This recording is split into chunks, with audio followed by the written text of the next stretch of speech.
राम कृष्ण हरी जय जय राम कृष्ण हरी जय जय राम कृष्ण हरी हरी जय राम हरी जय जय राम कृष्ण हरी जय राम कृष्ण हरी जय जय राम कृष्ण हरी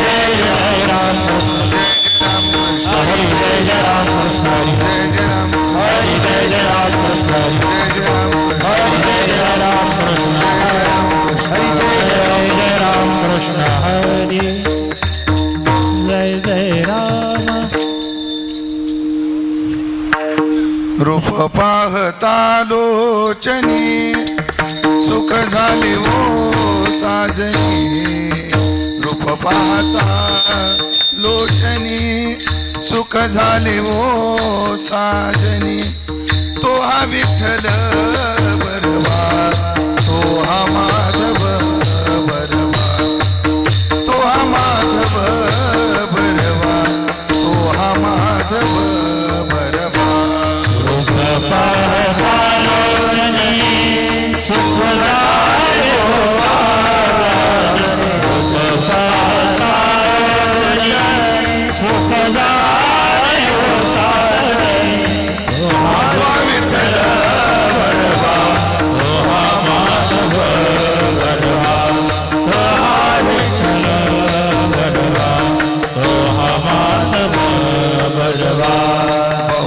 सुकृताची जोडी म्हणून विठ्ठली आवडी बहुता सुकृताची जोडी म्हणून विठ्ठली आवडी तो हा विठ्ठल बरवा तो हा माधव बरवा तो हा विठ्ठल बरवा तो हा माधव बरवा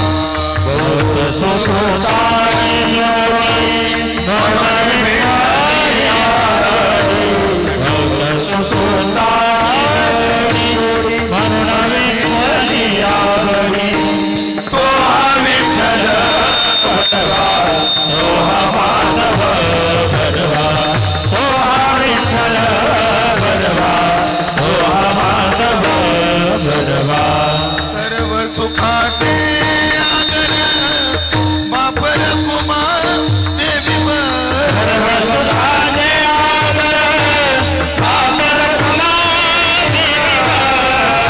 सुखाचे आगर बापर कुमार देवी सर्व सुखाचे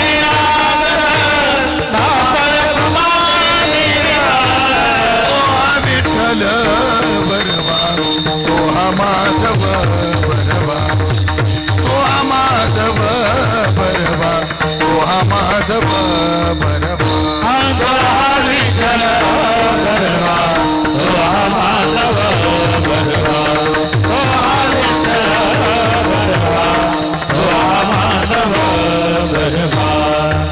जय जय राम जय जय राम कृष्ण जय जय राम कृष्ण जय जय राम कृष्ण जय जय राम कृष्ण जय जय राम कृष्ण जय जय राम कृष्ण जय जय राम कृष्ण जय जय राम कृष्ण जय जय राम कृष्ण हरि जय जय राम कृष्ण जय राम कृष्ण हरि जय जय राम कृष्ण हरि राम कृष्ण हरि जय जय राम जय जय राम जय जय राम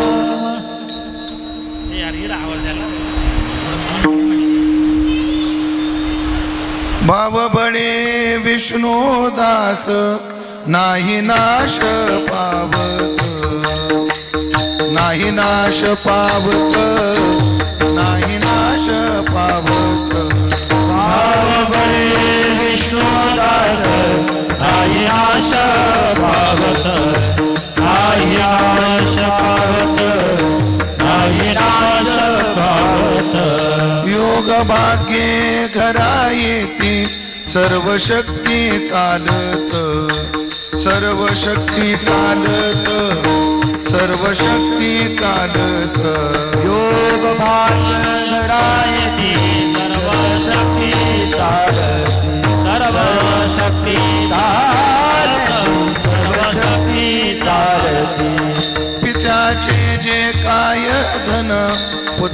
कोण वंचिल पुत्रा कोण वंचिल पुत्रा कोण वंचिल त्याचे पालन पुत्र कोण वंचिल पुत्र कोण वंचिल पुत्र कोण वंचिल योग भाग्ये घरा येते सर्व शक्ती चालत सर्व शक्ती चालत सर्व शक्ती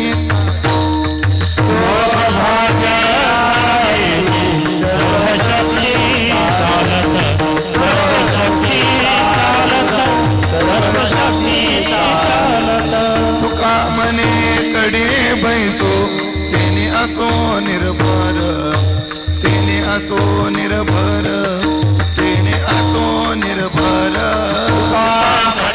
करे बैसो तेने असो निर्भर तेने असो तेने असो निर्भर योग भाग्य घराये योग भाग्य घराये योग भाग्य घराये योग भाग्य घराये सर्व शक्ती चालत सर्व शक्ती चालत सर्व शक्ती चालत भाग्य घराये सर्वशक्ती चालत सर्वशक्ती चालत सर्वशक्ती चालत विठोबार कुमार विठोबार कुमार विठोबार कुमार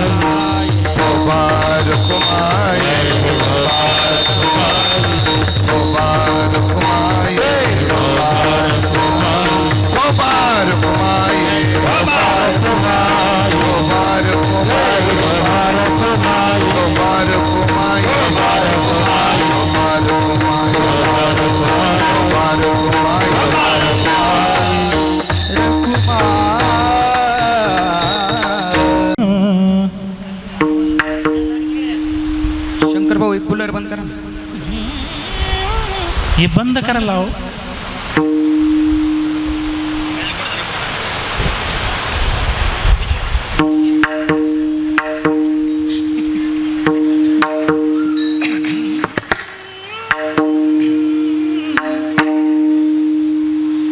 भावा बाळे विष्णू दास भावा बाळे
चालत सर्व शक्ती चालत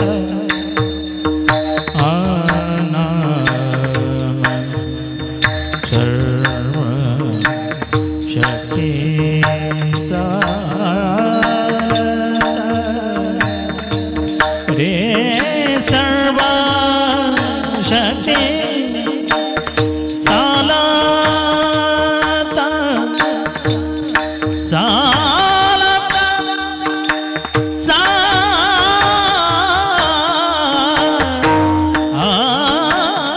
चालत सर्व शक्ती चालत सर्व शक्ती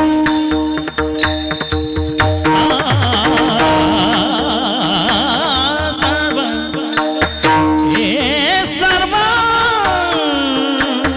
सर्व शक्ती चालत चालत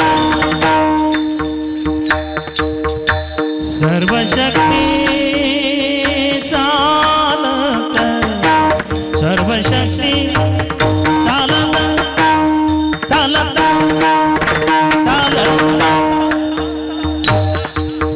सर्व शक्ती चालत चालत सर्व शक्ती चालत हा हा हा ना हा सर्व शक्ती चालत चालत हा हा हा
विना घेण्यासाठी कोणतरी या विना विठ्ठल विठ्ठल विठ्ठल विठ्ठल विठ्ठल पवन पवन विठ्ठल विठ्ठल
भाव बळे विष्णुदास, भाव बळे विष्णुदास, नाही नाश पावत, योग भाग्ये घरा येती, सर्व शक्ती चालत, पित्याचे जे काय धन पुत्रा कोण वंचील, पित्याचे जे काय धन पुत्रा कोण वंचील, योग भाग्ये घरा येती, सर्व शक्ती चालत, तो का म्हणे कडे बैसो, तो का म्हणे कडे बैसो, तेने असो निर्भर, योग भाग्ये घरा येती, सर्व शक्ती चालत, विठाला विठाला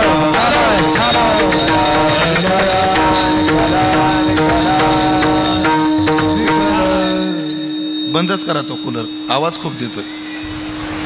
भाव बळे विष्णुदास, नाही नाश पावत, योग भाग्ये घरा येती, सर्व शक्ती चालत. सेवेकरता निवडलेला अभंग संत श्रेष्ठ जगद्गुरु श्री तुकाराम महाराज यांचा 4 चरणाचा अत्यंत गोड सुंदर प्रसिद्ध असा हा अभंग असून या अभंगातून जगद्गुरु श्री तुकोबाराय भावबळाने भगवत भक्ताला काय फलश्रुती प्राप्त होते किंवा परमात्मा त्यांना काय फल देतो याचा गोड विचार करणारा अभंग आहे. विठाला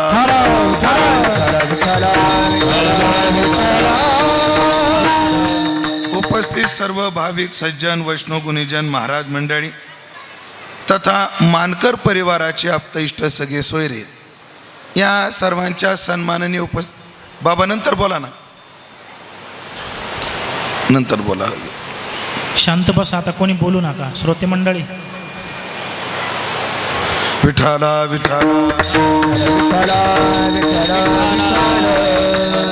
मानकर परिवाराचे आप्त इष्ट सगळे सोयरे या सर्वांच्या सन्मान्य उपस्थितीमध्ये आज आपण या ठिकाणी जी चिंतन सेवा करतो आहोत त्या चिंतन सेवेचे निमित्त तुम्हा सर्वांचे स्नेही आदरणीय श्री सचिन भाऊ शिवाजीराव मानकर यांचे वडील ज्यांना 1 वर्षापासून वैकुंठवासी म्हणावं लागतं असे शिवाजीराव पंडितराव मानकर यांच्या प्रथम पुण्यस्मरणाच्या निमित्ताने या ठिकाणी या कार्यक्रमाचं आयोजन, त्यांच्या पश्चात असणारे त्यांचे दोन्ही बंधू, दोन्ही बहिणी, दोन्ही मुली, त्यांच्या पत्नी चंद्रभागाबाई शिवाजीराव मानकर, त्याचप्रमाणे चिरंजीव सचिन शिवाजी मानकर तथा त्यांच्या दोन्ही कन्या सौभाग्यवती वंदनाताई ज्या संतोषराव उगले यांना दिलेल्या आहेत, त्याचप्रमाणे सौभाग्यवती प्रीतीताई ज्या ज्ञानेश्वरजी पालवे यांना दिलेल्या आहेत, त्यांच्या दोन्ही बहिणी मीराबाई कचरुवाग, सरूबाई दत्तात्रय केदार तथा दोन्ही बंधू तानाजीराव पंडितराव मानकर तथा वसंतराव पंडितराव मानकर या सर्व मानकर परिवारांनी या कीर्तन सेवेचं आयोजन केलेलं आहे.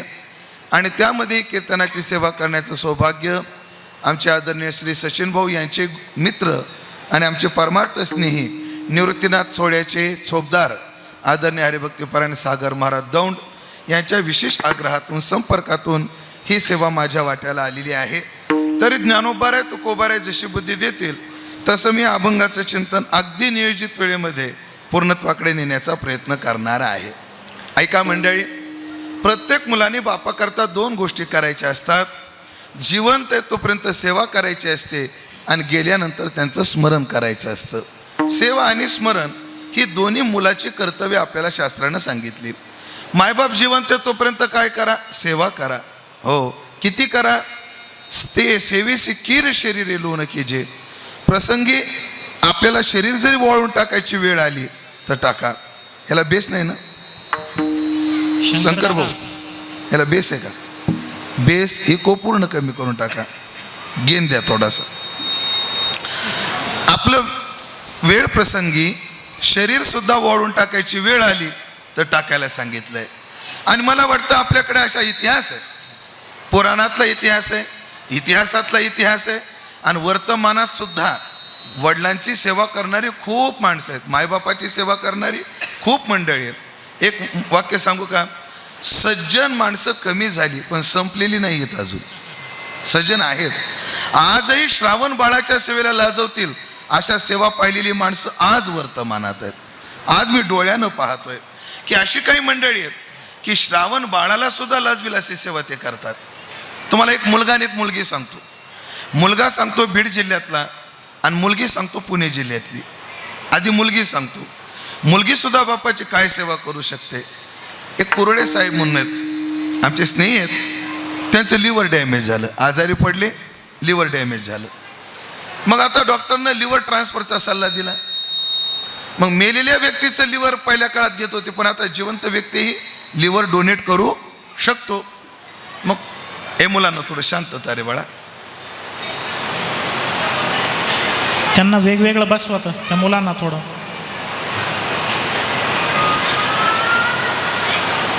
ताई सोडा सोडा, त्याच्या मनानं उद्या काय करायचं बाळा, कुठं बसायचं तुला.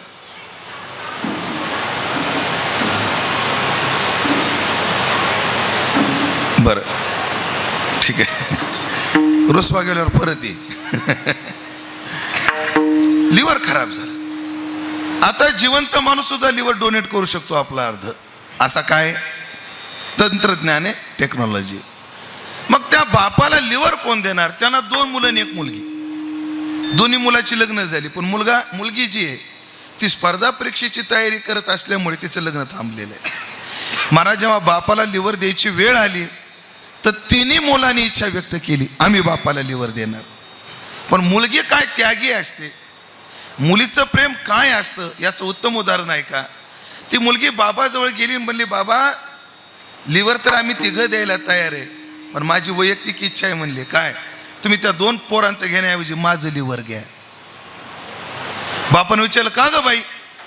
म्हणे बाबा शेवटी तंत्रज्ञान आहे, कमी जास्त काही झालं तर माझ्या दोन्ही भावांचे लग्न झाले, त्यांचा संसार उघड्यावर येईल, मी गेले तर मी एकटीच जाईल म्हणले. हे ऐकायला जेवढं गोड लागतं हे जगायला फार अवघड आहे. बरं फार अवघड आहे. म्हणून मी कायम सांगत असतो, मुलीचं प्रेम बहिणीचं प्रेम लई चांगले, फक्त शेतातून हायवे तेवढा जाऊ नये. ह्या समृद्धी काठच्या लोकांना विचारा बहिणींचे प्रेम काय असतात, मुलींचे प्रेम काय असतात. महाराज प्रेमाच्या कसाला उतरणं सोपी गोष्ट नाही, पण आहेत अशी आहेत. अर्थात ते सेवेसी कीर शरीरे लोन कीजे. किंवा दुसरं उदाहरण बीड जिल्ह्यातलं माजी आमदार आर.टी. देशमुख, आता त्यांचं वर्ष श्राद्ध झालं, कार अपघातात गेल्यानंतर त्यांच्या मुलांनी आपल्या बापाला लिव्हर दिलं.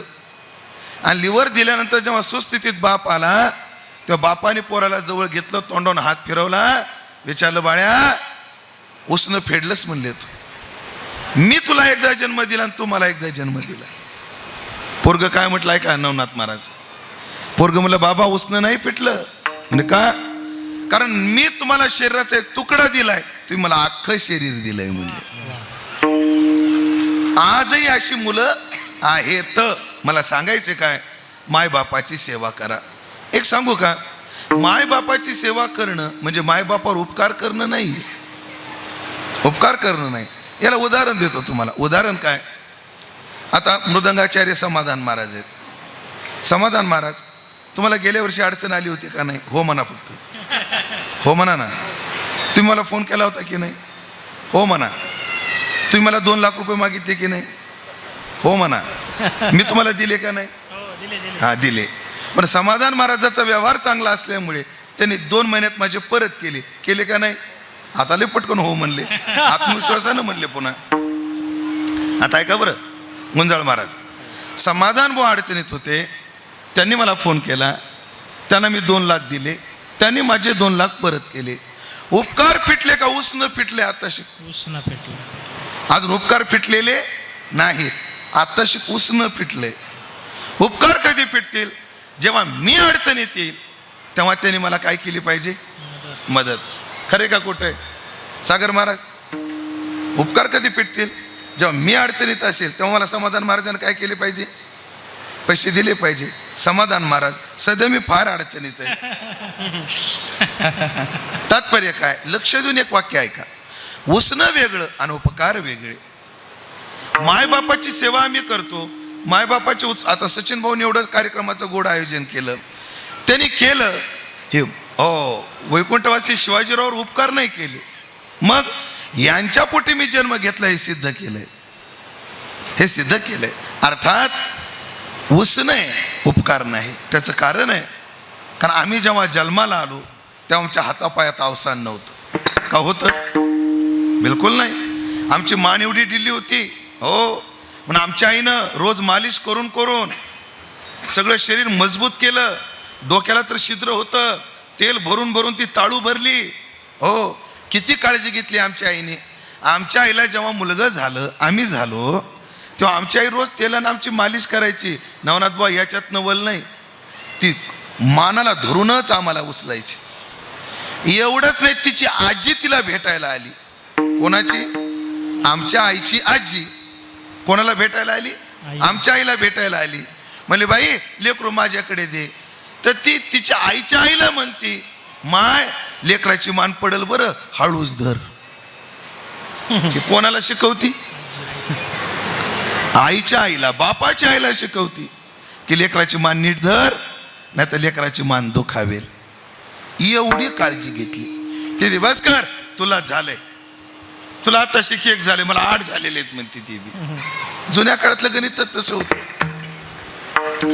एवढी आमची लहानपणी आमच्या आईनं काय घेतली? काळजी घेतली. आमच्या हातापायात अवसान नव्हतं, आम्हाला चालता येत नव्हतं. आमचा बाप 2 बोटं दोन चल पा पा मा मा, तेवढ्यावर आमच्या हातापायाला थोडं अवसान आलं.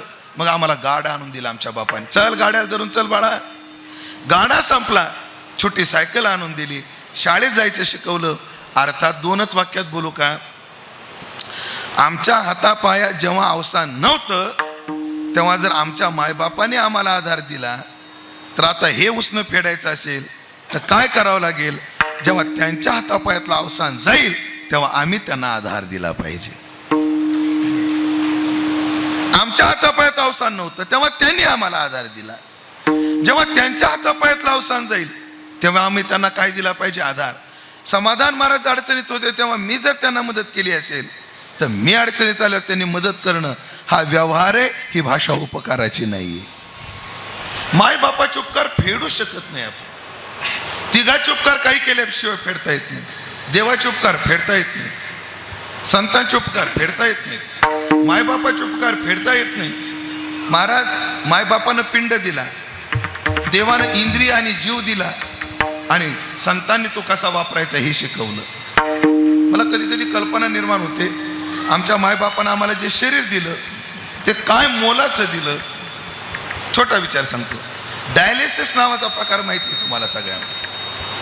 आपल्या शरीरामध्ये आपण जेव्हा पाणी पितो तेव्हा पाण्याबरोबर अनेक युरिन नावाचं घटक आपल्या शरीरात जातं. तेव्हा किडनी काय करते?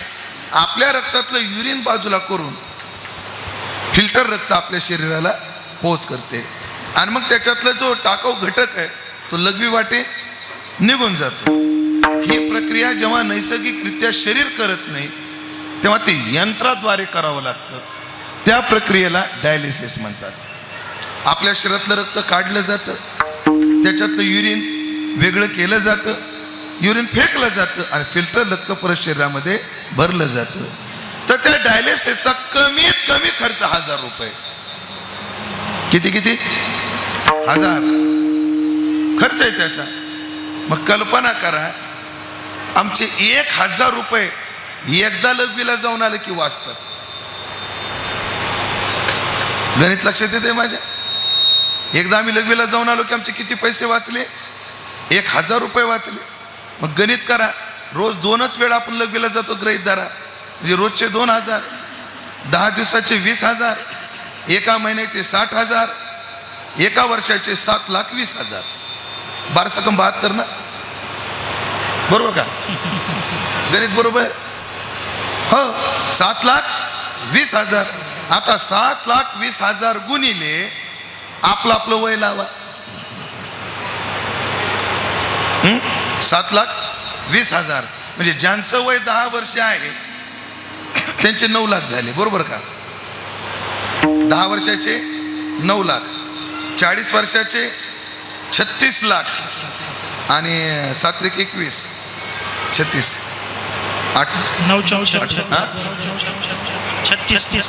36 बरोबर. म्हणजे ज्यांचं वय 30 वर्ष आहे आता, त्यांचे आतापर्यंत 36 लाख वाचले. कशामुळे? एका किडनीमुळे. म्हणजे एवढी मोलाच्या शरीरातला एक अवयव. मी सगळ्या शरीराची किंमत नाही सांगितली अजून तुम्हाला. हे सगळं आम्हाला कोणी दिलं? आमच्या माय बापानं दिलं. माय बापे पिंड पाणी येला माया, माये पिंड पाडी याला दिलं आणि मग जे आम्हाला दिलं त्याचे उपकार फिटू शकत नाही. मग एक आहे उपकार फिटत नाही पण उसनं फेडण्याचा प्रयत्न केला पाहिजे. म्हणून सेवा करा, स्मरण करा. स्मरण कसं करा? महाराज सदैव मायबाप डोक्यात राहिले पाहिजे. पण आपली बुद्धी फार कृतज्ञ बुद्धीची माणसं होतात. जीव असा आहे तो उपकाराला विसरतो. जीवाला कशाचा उपकार विसर पडतो? उपकाराचा विसर पडतो. महाराज किती ऐकलं का? आता हे नाशिक जिल्ह्यात प्रकार कमी आहे म्हणजे कमी झाला. आता आयुष्यभर ज्या बैलांनी आमच्या शेतात मजुरी केली, ज्यांनी आमच्या एक पिढीला पुष्ट केलं, आम्हाला पोटाला पोटभर खाऊ घातलं, त्या बैलाला लागणाऱ्या रोज 2 पेंडी करता माणसं त्याला खाटकाला विकतात. मतलबी आहेत महाराज समाज, फार मतलबी आहे. एक छोटीशी गोष्ट सांगतो आणि पुढे जातो. घटना काय? गौतम बुद्धाच्या काही जाचक कथा आहेत. गौतम बुद्धाच्या तत्वज्ञानात काय आहेत? जाचक कथा आहेत. त्या कथेतली एक कथा सांगतो तुम्हाला. एक गाव होतं. गावाच्या शेजारी पाण्याचं तळं होतं. त्या तळ्यात एक मगर राहत होता. तर एका कोळ्याने मासे पकडण्याकरता जाळं लावलं माशांकरता, अडकलं मगर. त्याच्यात काय अडकलं? मगर. आणि एक लहान पोरगा खेळत खेळत त्या तळाच्या काठ्यावर गेला आणि पाहिलं त्याने मगर अडकलेलं. ते मगर त्या पोराला म्हटलं, हे बाळा मला या जाळ्याच्या बाहेर काढ ना. पोरग म्हटलं काढ ना. मी काढलं की मला खाशील तू? नाही रे, देवाची शपथ घेऊन सांगते मी तुला खाणार नाही, उलट मी तुला खाऊ देईल, मला मदत कर. पहा बरं, निश्चित मी तुला मोकळं करतो, काय घात करणार नाहीस ना? बिलकुल करणार नाही, मोकळं कर. पोरानं हातामध्ये चाकू घेतला आणि जाळं कापायला सुरुवात केली. ती मगर मोकळी होते न होते लगेच तिनं त्या पोराचा पाय पकडला. पोरग म्हणे, तू काय करतेस हे? म्हणले, एवढा कोवळा नाश्ता कोण सोडील? अगं पण तू शपथ घेतली होती ना. अशा शपथीलाही घेतलेत म्हणे. तुम्हाला वाईट नाही वाटणार नाही एका गोष्टीच? बोलू काही गोष्ट. तुम्ही जेव्हा लग्न केलं ना, त्या लग्नामध्ये तुम्ही शपथ घेतलेली आहे, धर्मेच अर्थेच कामेच नातीच रामी. मी धर्मात अर्थात आणि भोगात हिची प्रतारणा होऊ देणार नाही. ज्या दिवशी तुम्ही बायकोला सोडून रोडवर मिसळ खाता त्या दिवशी तुम्ही बायकोची शपथ मोडल्याचं पाप डोक्यावर घेता. जेव्हा तुम्ही तिकडे जाऊन तिकडच हादडून येता आणि बघ आज कशी भूकच नाही मला, असं ज्या दिवशी म्हणताय, ऐकलं का? कधी कधी प्रसंगाला खावं लागतं, पण तुमचं जीवन स्वतंत्र जीवन नाही. तुम्ही बाहेर हॉटेलला गेले, काही खाऊ लागले तर तुम्ही नका का आणि ना, पण तुम्हाला लेकरन बायको आठवली पाहिजे तर तुम्ही शपथीला जागले. असे किती हलकट दाखवू तुम्हाला. घरी बायकोला अंगभर कपडा नाही आणि बाहेर मोज मजा करतो, आहे की नाही? अरे असे शब्द घेणारे खूप आहेत आणि मोडणारे खूप आहेत. हो, मोडणारे खूप आहेत. तुम्ही ह्यांच्याकडे बघून मोकळा होऊ नका, तुम्ही बी शब्द घेतलेले आहेत. हा, सासू गेली मंदिरात, शेजारणीकडे, नवरा गेला नाशिकला, लेकरं गेले शाळेत, सासरा गेला मंदिरात पत्ते खेळायला, आपलं नाही हरिपाठाला. घरात जाती 2 कांदे चिरीती, एवढं बेसन टाकीती, कोथिंबीर लुचून टाकती, हिरवी मिरची, सोडा, ओवा, जिरे, अजून काय टाकायचं, गांजा सोडून काय पण सांगा. आणि अशी काय तयार करती? भजे. आणि असं जर चोरून खात असेल तर तिलाही शपथ मोडायचं काय? पाप आहे. ऐका ना, हे अशा शब्द घेणारे खूप आहेत म्हणजे खाणार म्हणजे. तो पोरगा त्या मगरीला म्हणत होता, खोटार रे, मतलबी, काम संपलं की उलटलीस. ती तोंडात पाय असताना असं धरून ती बोलत होती. ए पोऱ्या, माझ्यावर आरोप करू नको म्हटली. मी नाही मतलबी, जगच मतलबी आहे म्हटली. जग काय आहे? मतलबी आहे. तेवढ्यामध्ये ते पोरग म्हटलं, तुला खायचं तर खा, मला स्वतः मतलबी आहेस, जगाला आरोप देऊ नको, तू मतलबी आहेस, जग खूप चांगलं आहे. आणि त्या पोराचा मगरीचा वाद चालू झाला. मगर म्हणायची नाही नाही, जग मतलबी आहे. पोरग म्हणायचं नाही, तू मतलबी आहेस, तू मी चांगला आहे, तू मतलबी आहे, जग चांगलं आहे. दोघांचा वाद चांगला पेटला. बाजूला एक गाढव चाललं होतं. त्या मगरीने विचारलं, विचार त्या गाढवाला जग कसं आहे. का रे गाढवा, खरं सांग, ही मतलबी आहे का जग मतलबी आहे? गाढव म्हटलं, बाळा, सत्य फार कटू असतं, खरंच जग मतलबी आहे. मालकानं आयुष्यभर माझ्याकडून काम घेतलं, आता मी म्हातारा झालो, मला हाकालून दिलं. हे म्हणले, तू गाढव आहे, गाढवाकडून काय चांगल्या अपेक्षा करायच्या. तेवढं तिथे एक ससा आला. कथा लय गोड. ससा आला. त्या सशाला विचारलं, का रे सशा, जग मतलबी आहे का? ससा हुशार होता.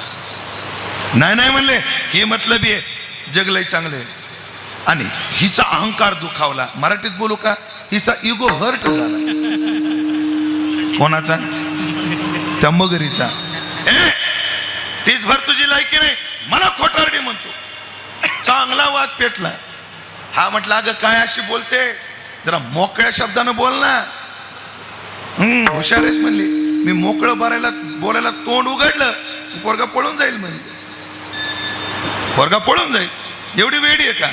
ससा अजून मोठ्याने हसायला लागला. काय बावळट म्हणे मगरी तू. अगं पोरगा जरी पळू लागला, अगं तुझ्या शेपटीत किती ताकद आहे. एक सपका मारला, पोरगा जाग्यावर घाबरली का दिदी तू? एक सपका मारला शेपटीचा, तर पोरगा जाग्यावर चितपट होईल ना. मग त्या मगरीच्या लक्षात आलं आणि ह्याला भांडण्याकरता तिनं तोंड उघडलं. तेवढ्या ससा आरडलो, पोरा पळ, बाळ्या धाव. पोरग पळायला निघालं आणि शेपटीनं मारा करणार कोण? ही मगर. तेव्हा तिच्या लक्षात आलं, सगळं जाळं मोकळं होतं, शेपूट अजून जाळ्यातच होत. जाळ्यात होत. नाईलाज झाला. पोरगा गावात गेला. गावातली सगळी मोठी मंडळी बोलवली. भाले तलवारी घेऊन आले. गावातल्या माणसाबरोबर कुत्रं आलं. सस बाजूनं पाहत होतं. एका फजितखोराची काय फजिती होते आणि लोक त्या मगरीला मारत होते. तेवढ्यात गावातून आलेलं एक कुत्र सशाच्या पाठीमागं लागलं. कोणाच्या? सशाच्या. गौतम बुद्धाच्या जाचकतेतली लय गोड कथा आहे, मला फार आवडली. सशाच्या पाठीमागं लागलं. हे पोरगा आरडायचं, ए मोत्या, त्याला मारू नको, त्याने माझा जीव वाचवला, ए मोत्या. पण मोत्या ऐकायच्या भानात नव्हता. मोत्या निघून गेला आणि कुत्र्याने सशाला खाल्लं. पोरग दिवसभर रडत होतं. त्याला मित्राने विचारलं, का रडतो? अरे जग नाही मतलबी, मी सुद्धा मतलबी आहे. हे जग काय मतलबी आहे.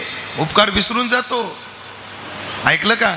जेव्हा तुमच्या घरात एखादा भाडेकरू राहतो, तेव्हा तो भाडेकरू म्हणू शकतो, लय बोलू नका, तुमचं काय असेल महिन्याचं भाडं ते घेऊन टाका आणि विषय कट करा. ही भाषा वेगळी. आणि आईला 9 महिने 9 दिवस तू पोटात वागवलं, बोल महिन्याला तुझा काय पगार होतो, घेऊन टाक आणि विषय मिटव. जमत नाही. जग मतलबी. जग नाही, आपण सुद्धा मतलबी. वाईट नका वाटू. म्हणून एक शेर आहे, लय गोड आहे. म्हणू का नवनाथ बुवा? समाधान बुवा? ससा मी शेरो शायरी म्हणत नसतो. कसं करू म्हणू? मी रोज म्हणत नसतो, पण असं विचारून रोज म्हणत असतो. शेर आहे का? शेर लय गोड. जितने भी दुश्मन हमारी जान के, ऐकताय का? जितने भी दुश्मन हमारी जान के हैं, उसमें आधे तो खानदान के. जितने भी दुश्मन हमारी जान के हैं, गुंजाळ बाबा, उसमें आधे तो खानदान के हैं. अवघड आहे. जग मतलबी. विसरून जातो, पण नाही, स्मरण ठेवलं पाहिजे. उपकार आठवत नाहीत माणसाला. उपकार आठवत नाही. आज केलेला उपकार माणसं उद्या विसरून जातात. हो, विसरून जातात.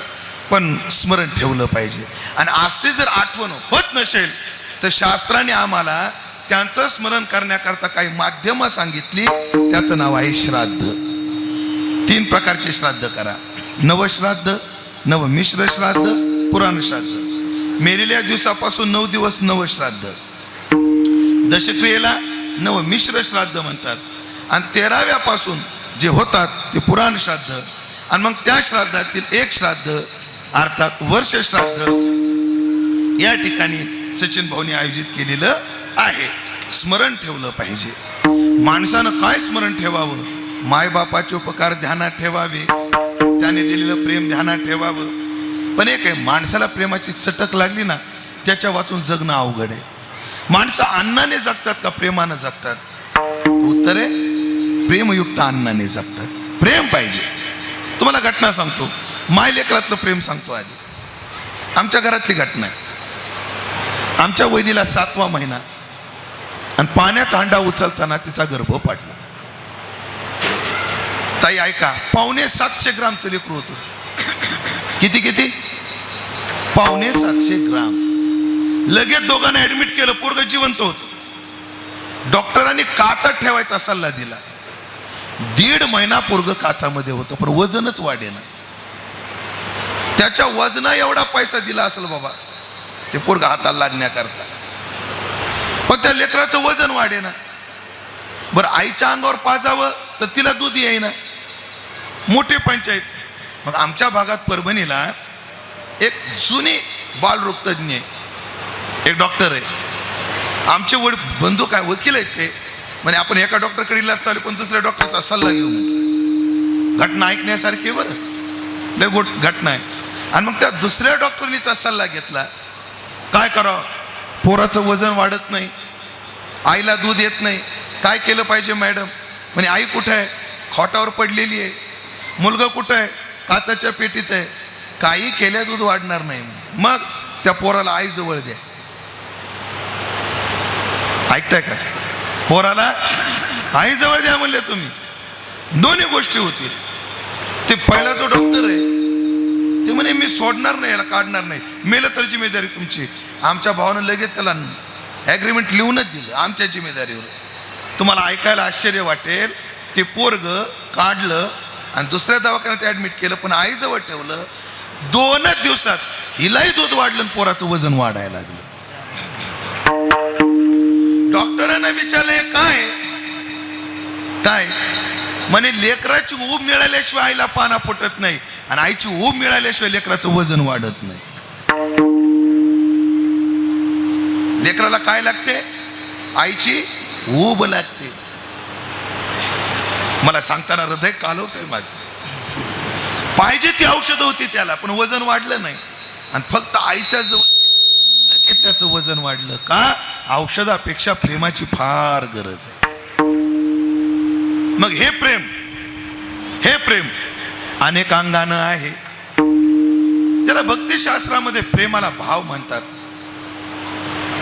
बापाचं प्रेम वेगळं, आईचं प्रेम वेगळं, भावाचं प्रेम वेगळं, मित्राचं प्रेम वेगळं आणि गुरुचं प्रेम वेगळं. प्रेमच आहे, पण प्रेमात फरक आहे. ए बाळा, शिरा आंबट असतो का तिखट असतो? गोड. ए बाळा, जिलेबी कडू असते का तिखट असते? जिलेबी गोड असते. ए बाळा, गुलाबजाम खरट असतात का तुरट असतात? गोड. शिरा गोड, जिलेबी गोड, गुलाबजाम गोड. पंक्तीला आले वाढायला. काय शिरा? जाऊ द्या पुढे. काय जिलेबी? एक वाडा एक. हा बस बस बस एक एक एक. काय गुलाबजाम? वाढणं त्या बापाची पंगत आहे का? तिन्ही पदार्थ गोड, पण रुचीमध्ये भिन्नता आहे. तसं आईचंही प्रेम आहे, बापाचंही प्रेम आहे, भावाचंही प्रेम आहे, मित्राचंही प्रेम आहे, गुरुचंही प्रेम आहे आणि मालकाचं पण प्रेम आहे. पण त्या प्रेमात फरक आहे. आणि माणसाला जे ते प्रेम ज्या त्या वेळेला लागतंच. मायबापाचं प्रेम पाहिजे, मित्राचं प्रेम पाहिजे. महाराज जेव्हा संकट येतं तेव्हा मित्र ओनव्यामध्ये गारव्यासारखं आहे. तुम्हाला सांगतो, ह्याच नाशिक जिल्ह्यात म्हणण्यापेक्षा सीतेला जेव्हा रावणाने उचलून नेलं, अशोक वाटिकेमध्ये ठेवलं, ऐकता का माता म्हणून, सीता कधीच मेली असती, पण 6 महिने कशी काय जगली? ऐकता का नाही तुम्ही? सीता रामाच्या वियोगात कधीच मेली असती, पण 6 महिने कशी जगली? त्याचं एक कारण आहे, तिच्या हृदयातलं दुःख सांगण्याकरता तिला त्रिजटा नावाची मैत्रीण भेटली म्हणून जगली. आपलं मन मोकळं करायला एक हक्काचं काय पाहिजे? स्थान पाहिजे. त्याला मित्रप्रेम म्हणतात.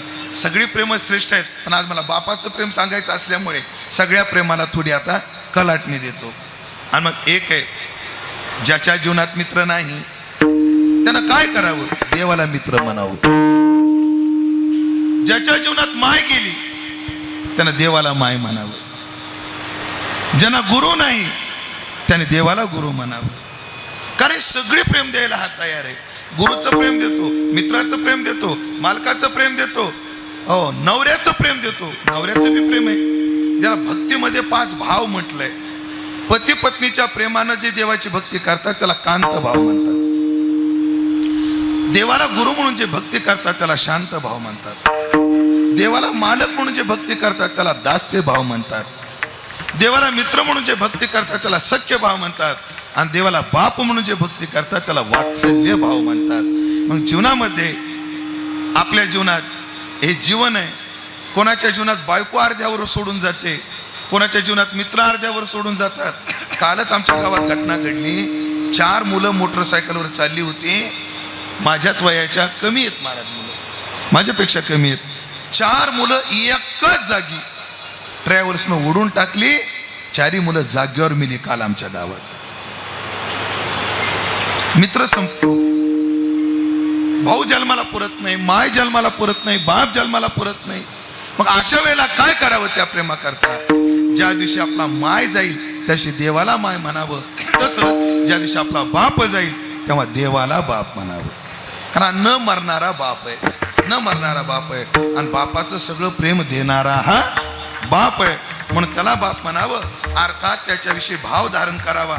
आणि एकदा त्याला भाव म्हणून आपण तो भाव धारण केला की त्या भावाच्या बळावर तो परमात्मा भक्ताला काय देतो त्याचं उत्तर अभंगाच्या पहिल्या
मग त्या परमात्म्याविषयी एक वात्सल्य भाव जागा झाला. त्या परमात्म्याविषयी प्रेम वाढलं की काय देतो परमात्मा? जसं बाप मुलाला आपलं सगळं देतो. प्रमाण देऊ, बाप करी जोडी लेकुराची उडी, आपली करवंडी वाळवणी एकाएकी केला मिराशीचा धनी. सगळं आई आपलं सगळं वेचते लेकरा करतात. ज्ञानोबाची ओवी देऊ का? अंगा मनाची संपत्ती वेचून करी बाळाची पाळती, परी उभगणे हे स्थिती न पाहे माय. सगळं पानाला लावते आई, सगळं पानाला लावतो बाप.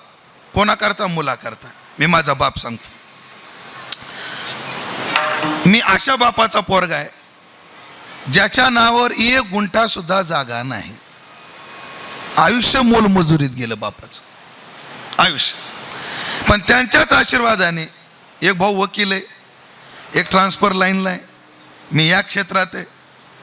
तर आमच्या बंधूंनी 14 एकर जमीन घेतली. 14 एकर. आता आयुष्यभर, आता मी आळंदीत घर बांधलं.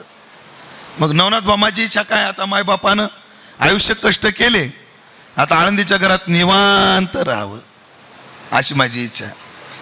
पण आमचे वडील म्हणतात नाही, मला शेतात राहू दे. 80+ आहे माझा बाप. आता किती? 80च्या पुढं माझ्या वडिलाचं वय. पण ते म्हणतात नाही, मला शेतात राहू द्या.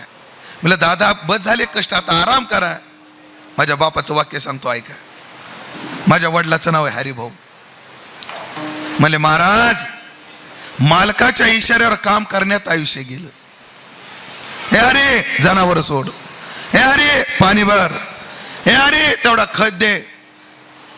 आयुष्य माझं काय गेलं म्हणले? लोकांच्या इशाऱ्यावर काम करण्यात गेलं. आता मला इशारे करायची संधी आली, राहू द्या ना राहणार थोडे दिवस म्हणून 2 शेतगडी आहेत, अजून काही क्षेत्र आहे, आणि 2 शेतगडी.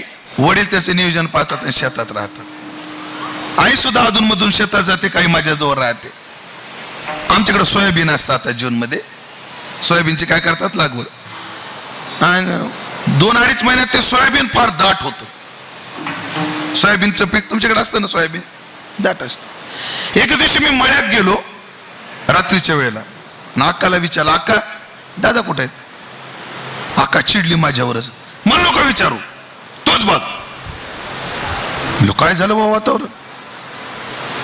दादा कुठे आहेत? तोच बघ म्हणली. अग सांग तर खरं. म्हणून सोयाबीन मध्ये जाऊन झोपले. कुठं झोपला माझा बाप? सोयाबीन मध्ये.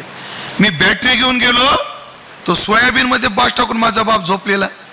म्हणजे दादा इथे का झोपले तुम्ही? काय नाही म्हणे महाराज, रात्री रानडुकरं आले. शेतकरी आहेत ना तुम्ही, तुम्हाला लवकर कळेल माझी भाषा.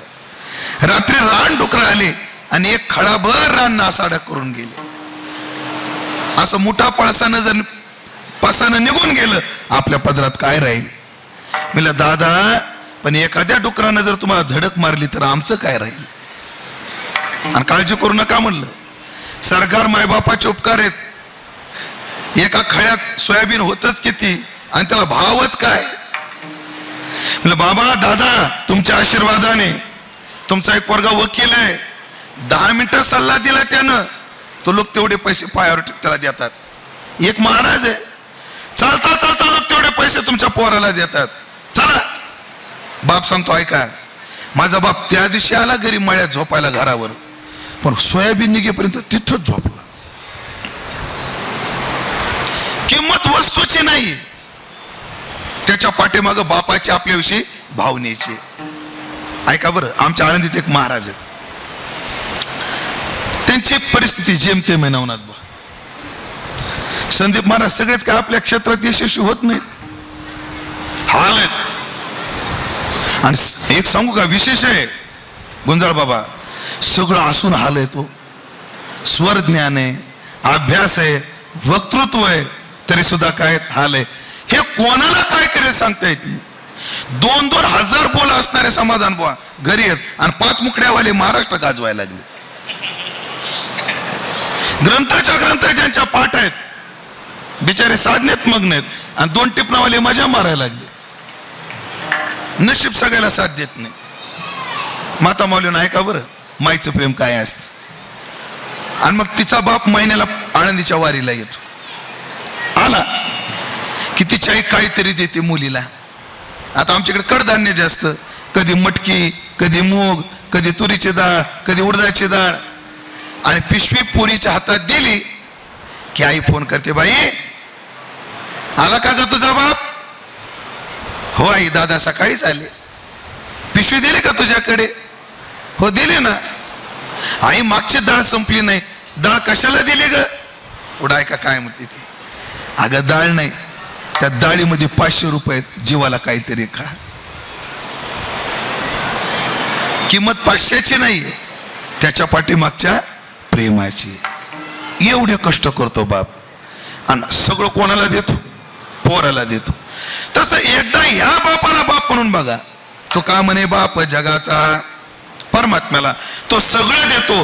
पहिल्यांदा काय देतो म्हणजे त्याला मरू देत नाही, नाही नाश पावत. जे भावबळाने युक्त झाले ते नाही नाश पावले. 1-2 उदाहरणं देतो आणि सेवा संपवतो. वेळ संपत आली आपली. विचार ऐका. काही पैशाने बलवान आहेत पण संपले, काही बुद्धीने बलवान आहेत संपले, काही सत्तेने बलवान आहेत संपले, पण जे भावबळाने युक्त आहेत ते संपले नाही. भावबळाने नाश नाही पावत म्हणजे माणसं मरत नाहीत असा अर्थ नाही. निवृत्तीनाथाच्या समाधी प्रसंगात नामदेवरायांनी सांगितलं नाही नाश पावत. पण काय होत नाही? निवृत्ती दादाबद्दल बोलताना नामदेवराय म्हटले, गेले ऋषीश्वर अनादी जे आधी राहिल्या समाधी जगा माझी. साधू समाधीने अमर होतो, नाही नाश पावत. त्र्यंबकला हजारानं समाधी आहेत पण पूजा फक्त माझ्या दादाच्या समाधीची. आनंदीत हजारानं समाधी आहेत पण पूजा फक्त ज्ञानोबराच्या समाधीची, नाही नाश पावत. नामा म्हणे देवा गेले मुनिजन, राहिले ते ज्ञान जगा माझे. गेले आमचे साधू संत शरीराने. काही साधू तर गाव कुसाकाले ठेचून मेले चोखोबरायसारखे, पण ज्ञानानं शिल्लक राहिले. ज्ञानेश्वरी कधी शिळी होईल? आणि गेले दिगंबरेश्वर विभूती, राहिल्या त्या कीर्ती जगा माझी. साधू कीर्तीने अमर आहे. एकच उदाहरण सांगतो पुढे सरकतो. उदाहरण असं आहे, सध्याचे पंतप्रधान कोण आहेत? लवकर बोला. मोदी. त्याच्या आधी कोण होतं? मनमोहन सिंग. त्याच्या आधी कोण होतं? हेच पाहिजे होतं मला. म्हणजे 15 आणि 20 कसे 22.5 वर्ष. 22.5 वर्षापूर्वी 140 कोटी लोकसंख्येचं नेतृत्व ज्या पंतप्रधानानं केलं तो पंतप्रधान आम्हाला आठवत नाही. आणि 750 वर्षापूर्वीचे निवृत्तीनाथ ज्ञानोबा आहे कोणी विसरत नाही. यालाच म्हणतात नाही नाश पावत, नाही नाश पावत. हरिभक्त नाशाला जात नाही, असं अविनाशी बनतो, कीर्तीने शाश्वत राहतो. लोकांनी समाजाने मला ध्यानात ठेवावं म्हणून फार प्रयत्न केले पण समाज कोणालाही ध्यानात ठेवायला तयार नाही. हे ध्यानात ठेवा. पण ज्याने भावबळ धारण केलं, परमात्म्याशी प्रेम धारण केलं, नाही नाश पावत. मग शरीरानं नासलेच पाहिजे, शरीर मेलच पाहिजे. महाराज एक वाक्य सांगू का? माणसं मेल्याशिवाय माणसं जगत नाहीत, जीव मेल्याशिवाय जीव जगत नाही. आता समाधान महाराज पकवाज वाजवतात, टाका बरं 10. हा पकवाज वाजला ना, फुकट नाही वाजला. तिघाला मारावं लागलं तेव्हा पकवाज वाजवतो. एक म्हैस मेली शंकरराव तेव्हा वादी झाली, एक सस मेलं तेव्हा शायपूड झाली, एक बोकड मेलं तेव्हा धूमपान झालं. म्हणजे एक जण म्हटलं आम्हाला बोकडं खायचा नाद नाहीये पण तुम्हाला पकवाजाला धुमं लागतात म्हणून आम्ही बोकडं खातो म्हणे.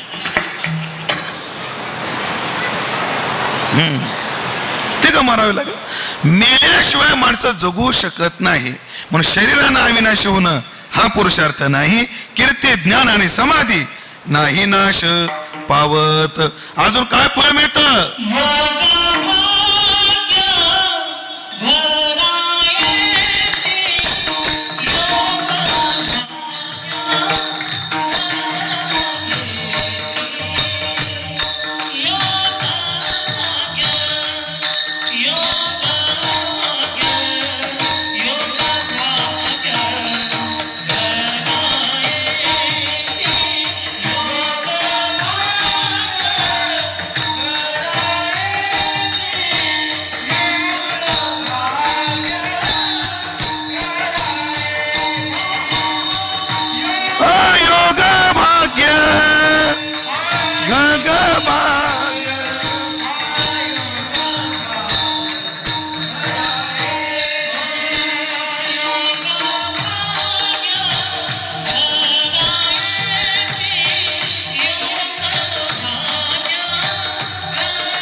जीवानं देवाला बाप म्हटलं की तो नाशाला जात नाही, जसं फळ आहे. योग भाग्य घरायती. अगदी 2 मिनिटात सांगतो. योग भाग्य काय? योगाची ते भाग्य क्षमा. देवाला शरण गेलेला दयावान होतो. अभयम सत्व संशोध्य ज्ञान योग व्यवस्थिती दानम दमश्च यज्ञश्च स्वाध्याय तप आर्जवम. हो, योगाची ते भाग्य क्षमा हे सर्व दैविक संपत्ती त्या भक्ताच्या जीवनात येते. योग भाग्य घरा येते. सर्व शक्ती चालत, त्याच्या अंगात सगळं बळ येतं. ज्यानं देवाला बाप म्हटलं त्याच्या अंगात कोणतं बळ येतं? रेडा बोलवण्याचं बळ येतं, भिंत चालवण्याचं बळ येतं, मेलेली माणसं जिवंत करण्याचं बळ येतं, एखाद्याकडे नजर टाकली की त्याचे रोग घालवण्याचं बळ येतं. गौरंगा प्रभू वल्लभ परंपरेतले दक्षिण भारतात प्रवास करू लागले आणि कुष्ठरोगी, रगतपिती म्हणायचे बघा जुने लोक त्याला. असा कुष्ठरोगी चालला होता. त्याला वाटायचं महाराजाचं दर्शन घ्यावं, पण जवळची माणसं येऊ देत नव्हते. त्याला लांब म्हणून पुढाऱ्यापेक्षा पिये अति अवघड आणि गुरुपेक्षा जवळचे चेले अति अवघड, लय अवघड. चहापेक्षा किटली गरम असते, आहे का नाही? हा, जवळचे अवघड असतात. गौरांग प्रभूनं पाहिलं याला माझ्या दर्शनाची इच्छा आहे. ते थुंकले. कोण? गौरंगा प्रभू. त्या कुष्ठरोग्याने तोच वरदान समजलं. तो थुंका घेतला ना अंगाला लावला, त्याचा कुष्ठरोग गेला. त्यांच्या थुंक्यात ही ताकद, साधूच्या लाटेत बी ताकद येते. साधून लात मारली तरी ताकद असते. हे सेतुबंधनाचं काम चालू होतं. प्रत्येक जण वानर आपल्या हातात बसलेले दगड टाकवतात. तिथे एक खारुताई होती. खारुताई माहिती आहे ना? अशी 5-7 फुटाची असते. केवढी असते? अगदी छोटी. ते खारुताई आपल्या हातात बसेल एवढा दगड टाकू लागली पाण्यात. आणि त्या खारुताईकडे पाहून एक मन तयार झाली, खारुताईचा वाटा. रामप्रभूनं पाहिलं, वा एवढा छोटा जीव आहे पण माझ्या कार्याबद्दल किती आस्था आहे या जीवाला. रामप्रभू इकडे तिकडे गेले, ती खारुताई चिरचिर चिरचिर आरडली. खारुताई का रडली? पाहिलं तर खारुताई बेशुद्ध पडली होती. रामप्रभून उचलून जवळ घेतलं, तोंडावर पाणी शिंपडलं, तिला पाणी पाजलं, तिच्या डोक्यावर हात फिरवला. ती थोडी सुस्थितीला आली. रामप्रभूने विचारलं, खारुताई काय झालं तुला? ती बोलली, प्रभू मी कामामध्ये गर्क होते, कोणीतरी माझ्या शेपटीवर पाय दिला. रामप्रभूने विचारलं, कोणी दिला पाय? सांग, शिक्षा करतो त्याला. कोण आहे? नाव सांग फक्त मला त्याचं. ती म्हटली, हनुमान. रामप्रभू म्हणले, हा तर कार्यकर्ता निघाला, हा तर कार्यकर्ता निघाला. पण ते पक्षपाती राजकारण नव्हतं. खारुताई, हनुमान असो, लखन असो किंवा मी असो, सांग त्या हनुमंताला काय शिक्षा देऊ? ती म्हणली, नाही देवा, हनुमंताला शिक्षा देऊ नका, हनुमंताचा सत्कार करा. अगं मी लक्ष दिलं नसतं तर तू मेली असतीस. म्हणजे हो, भानावर आहे का तू? हो, मी भानावर आहे आणि म्हणूनच सांगते, हनुमंताला शिक्षा करू नका, हनुमंताचा सत्कार करा. खारुताई तू असं का म्हणतेस? उत्तर दिलं त्या खारुताईने. खारुताई म्हणली, रामा, हनुमंतानं शेपटीवर पाय दिला म्हणून तर तुम्ही मला उचलून जवळ घेतलं. आज तुमच्या हाताचं पाणी मला मिळालं, तुमच्या हाताचा स्पर्श मला मिळाला. हे सगळे उपकार कोणाचे आहेत? हनुमंतानं मारलेल्या लाथाचे आहेत. साधूच्या लाथेमध्ये सुद्धा काय कल्याण आहे, हे ध्यानात ठेवा. हो, सगळ्या प्रत्येक गोष्टीत ताकद येते. म्हणून योग भाग्य घरा येते, सर्व शक्ती चालत. म्हणे देवाला बाप म्हणण्याचं आणि तो अविनाशी बनण्याचा संबंध काय?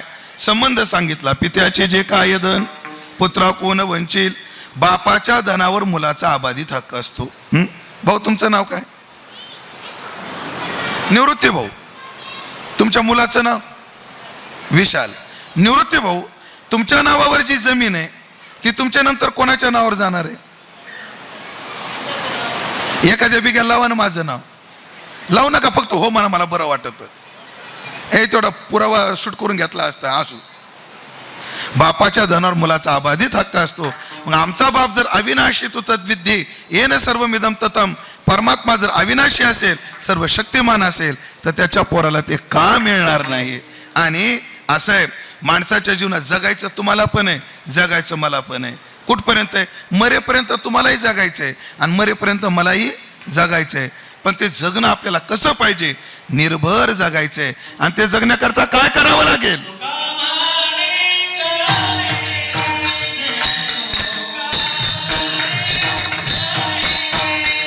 बायसो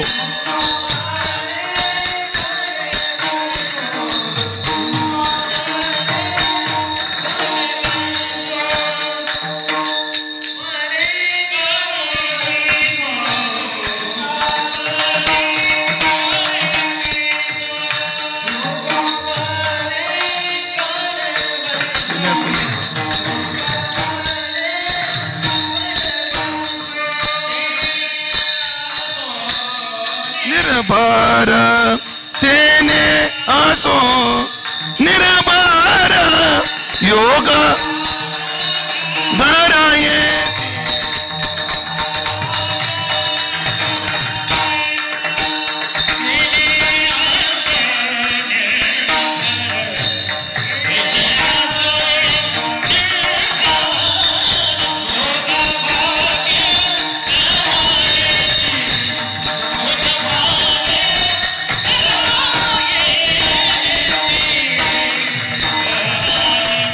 बार कुमार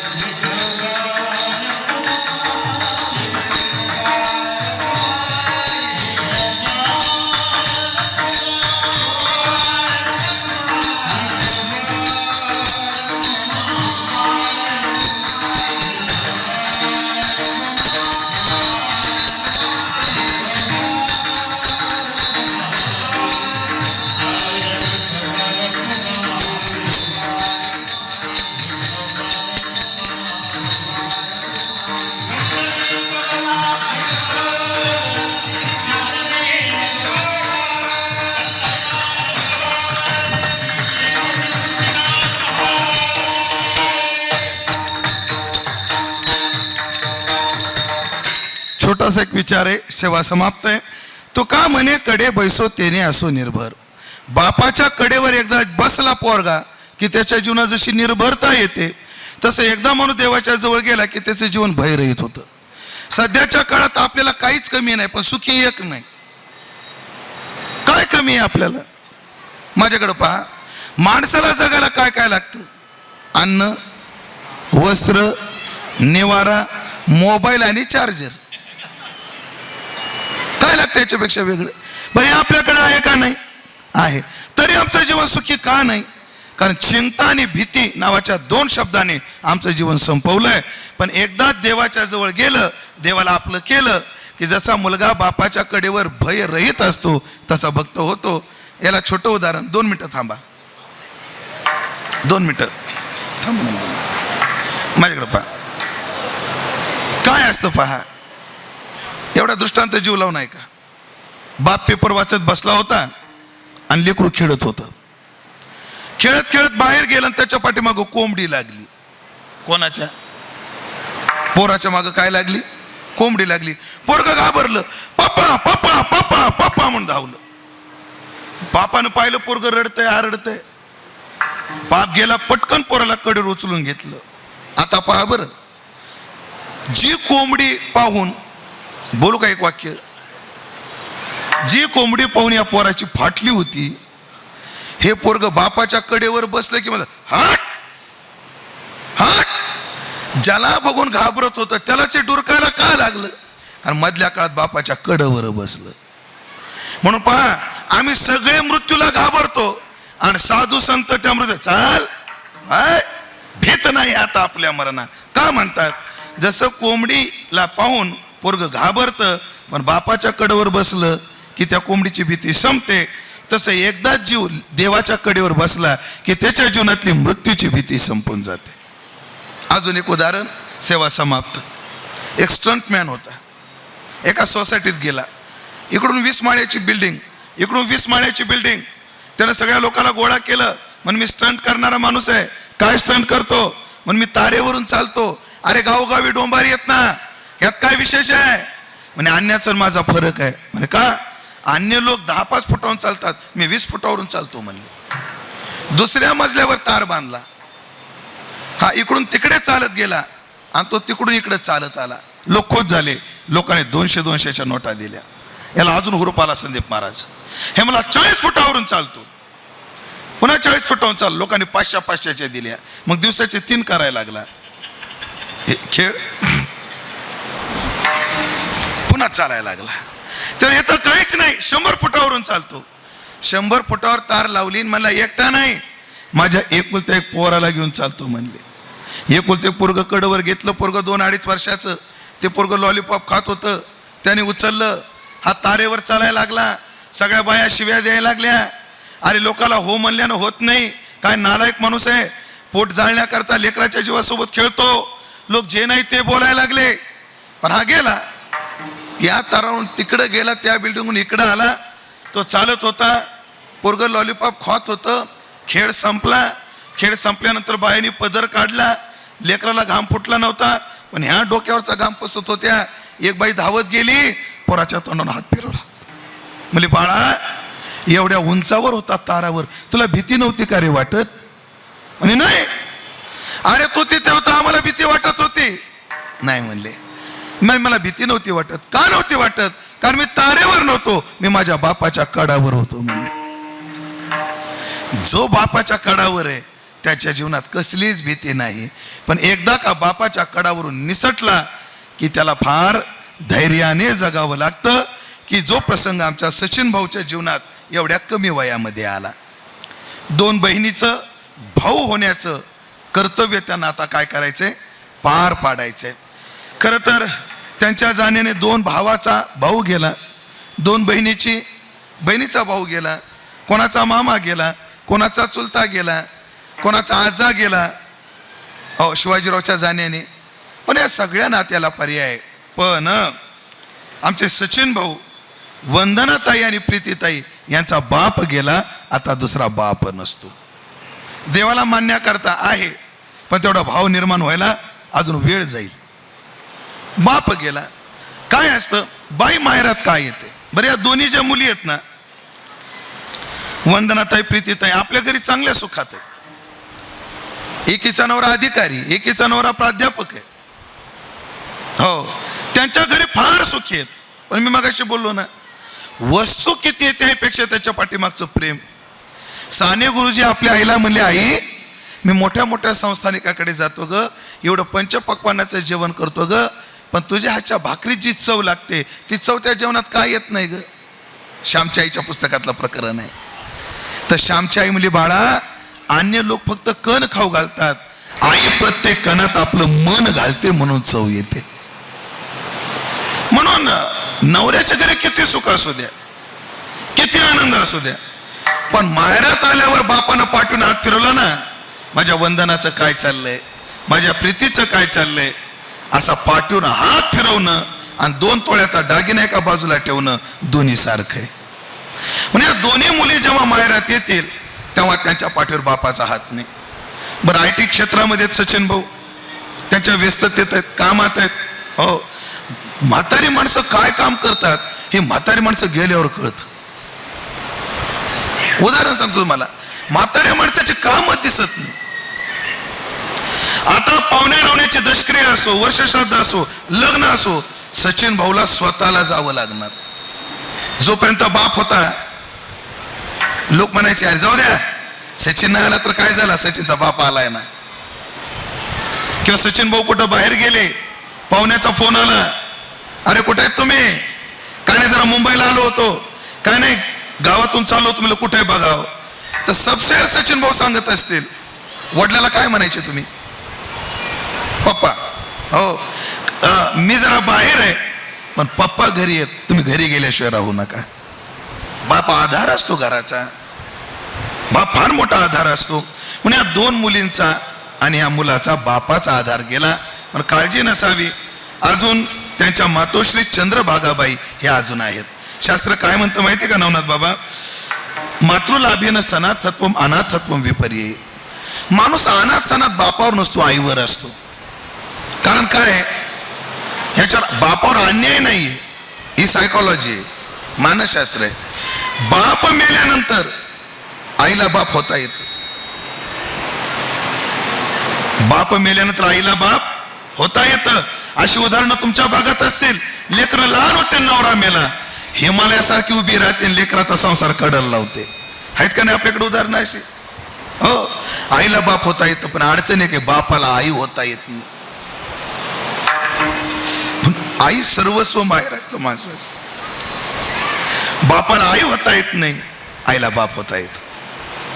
तुम्हाला सांगू, जिचा माहेरात नुसता बाप आहे, माय ऐका बरं, जिचा नुसता माहेरात बाप आहे, ती बापाला लुगडं घे म्हणू शकते, पण पाठ घास नाही म्हणू शकत. सख्खा तुमचा बाप असू द्या, बापाला पाठ घासायला लावता येतं नाही.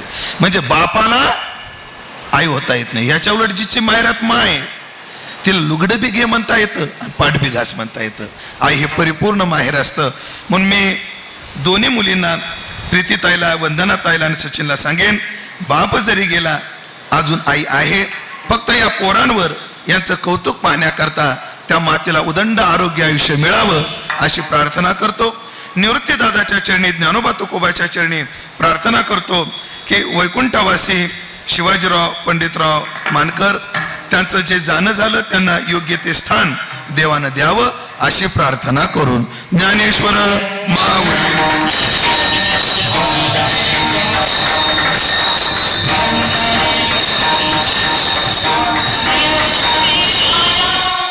आज या चिंतन सेवेमध्ये उपस्थित सर्व मानकर परिवाराचे आप्त इष्ट सगळे सोयरे यांच्याविषयी सन्मान, यांच्याविषयी सद्भाव.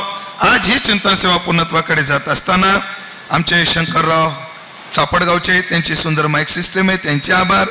आदरणीय मृदंगाच्या क्षेत्रातील आपलं दिग्गज नाव आमचे समाधान महाराज घोडे, यांच्याविषयी सद्भाव. माझे परममित्र नवनाथ महाराज, संदीप महाराज, गुंजाळ महाराज आणि तथा ही सर्व टाळकरी मंडळी यांच्याविषयी सद्भाव व्यक्त करतो. आदरणीय सागर महाराज, ज्यांच्यामुळे या परिवारात माझं येणं घडलं, त्यांच्याविषयी सद्भाव व्यक्त करून निवृत्तीनाथाच्या भजनाने आजच्या कार्यक्रमाचा समारोप होईल. उपरणे जर द्यायचे करायचं असेल तर भजनामध्ये देऊन टाका.